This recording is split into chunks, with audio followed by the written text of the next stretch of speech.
And I can see why the elite is going to, they're just going to take their chances and continue on with their plan there, even though most of their plan has been exposed by a lot of people.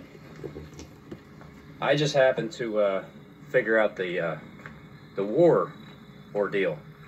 Because when you see it's predictable, well, why not freaking make a prediction? War will start on Saturday, the 7th of April. War will start on Saturday, the 7th of April. On April 7th, Syrian opposition online media outlet reported, citing militants, that the Syrian army had used chlorine in the town of Douma and killed up to 70 people. And the peace and safety ordeal.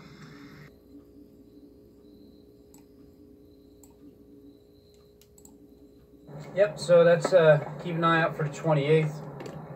It's 3 whole weeks since the 7th. If I could guess, maybe peace and safety, and then sudden destruction. And the peace and safety has to happen first, before the war actually is proclaimed. But the beginning of the reasoning that we're going to war, and the reason that the peace treaty will be signed, is because of April 7th, the beginning of this war bombing on Syria. The script's in line, and it's been happening. Why else are they talking about peace and safety? Why is it that in 2 days, Trump, it's all of a sudden like red out here. You can't see that on the camera, but all of a sudden Trump met up with North Korea, Russia, for the peace talks. They're not just saying peace and safety. They're actually meeting with each other for the peace summits. First time ever in the history of the world, an American president is meeting with Kim Jong-un of North Korea. Well, that all happened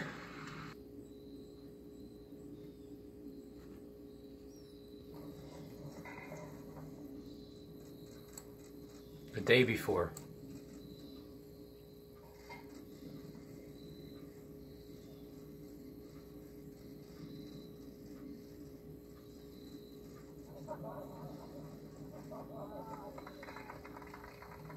A major missile engine testing site. Historic meeting. And US President Donald Trump said he would be absolutely willing to invite North Korea's leader Kim Jong-un to the White House after this historic meeting in Singapore. But he was not hesitant on the position regarding sanctions. The sanctions will come off when we are sure that the nukes are no longer a factor. I'll just assume, according to my scripture interpretation, that Trump is going to meet with Israel, or he's going to shake Benjamin Netanyahu's hand. I have a feeling that that's what's going to happen.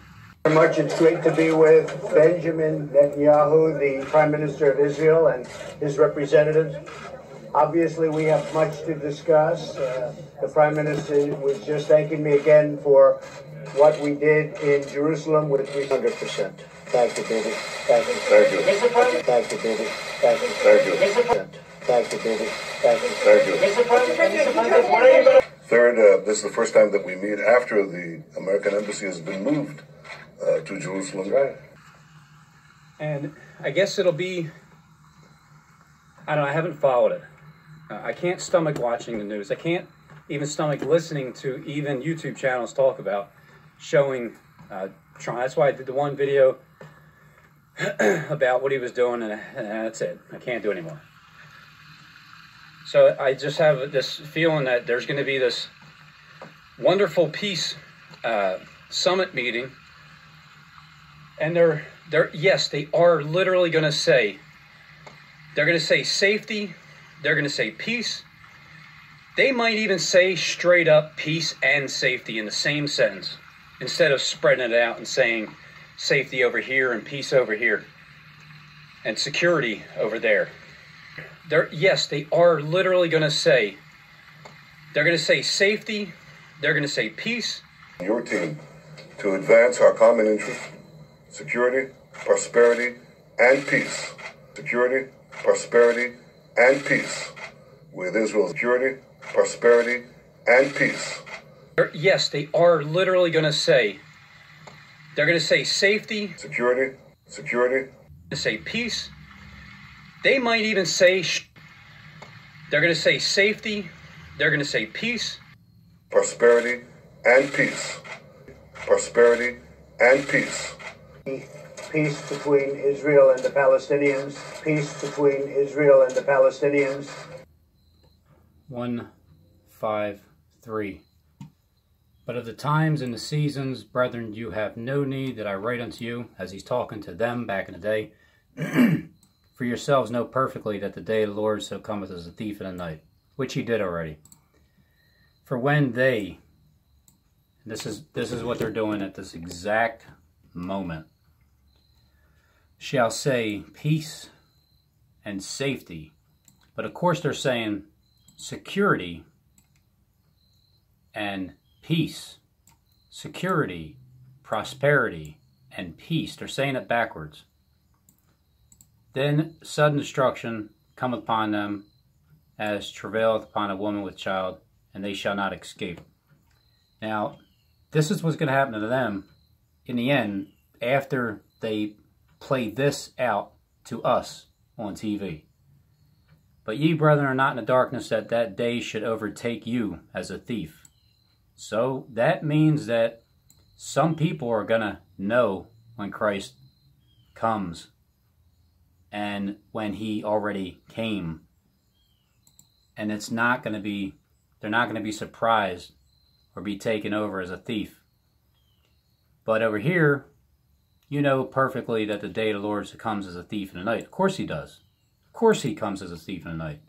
To those who aren't watching. Ye are all children of light and children of the day. We are not of the night nor of darkness.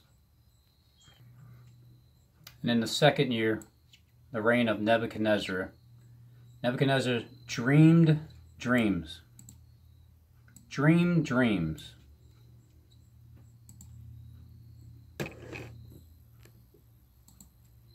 It is a dream of mine to be able to get that done prior to the end of my first term. I don't want to do it in my second term. We'll do other things in my second term.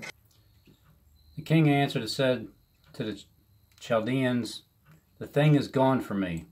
If ye will not make known unto me the dream with the interpretation thereof, ye shall be cut in pieces, and your houses shall be made in dunghill. But if ye show the dream and interpret thereof, ye shall receive of me gifts and rewards and great honor. Therefore show me the dream and the interpretation thereof. All I can really say is about this is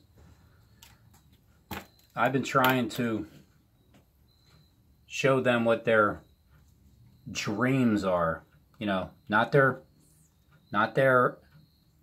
dreams at night, but their aspirations, their dreams and aspirations that they plan on doing that, you know, basically their fathers' fathers haven't done, which is, he shall enter peaceably even upon the fattest places of the province, and he shall do that which his fathers have not done, nor his fathers' fathers. He shall scatter among them the prey, the spoil and riches, yea, and he shall forecast his devices against the stronghold, even for a time. So he shall do that which his fathers have not done, nor his fathers' fathers.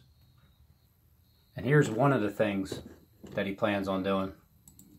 I like two-state. So your plan is going to say two-state solution? You just heard me, right? Okay, so that's enough questions from you? Is that all right? Mr. President, are you going to... Two-state, dividing Israel. I'd like to at least release the plan. It is a very complex situation, but I think we have some brilliant ideas. Ideas that have never been thought of before, ideas that are good for both parties. And again, but I think we have some brilliant ideas. Well, guess what, Trump? You're the only clown that thinks your ideas are brilliant. Ideas that have never been thought of before, ideas that have never been thought of before, ideas that are good for both parties. And again, it has to be good for both parties. Tell me he didn't come in peaceably. Tell me he's not working deceitfully. Tell me that he's not coming up with become strong with a small people. How much has he bragged about getting things done with a little amount of people and money? So this is a vile person, and they didn't give him the honor of the kingdom according to the script on TV, because even Hollywood is pretending that they're against him when they all eat at the same table. But he shall come in peaceably and obtain the kingdom by flatteries. Flatteries. It's all he is doing is lying to everybody. But he's also telling you the truth too. Deceitful truth, that is. And both these kings' hearts shall be to do mischief, and they shall speak lies at one table. 100%. Thank you, baby. Thank you.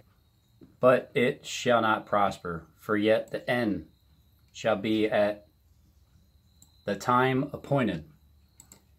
Then shall he return into his land with great riches, and his heart shall be against the holy covenant, and he shall do exploits and return to his own land at the time appointed.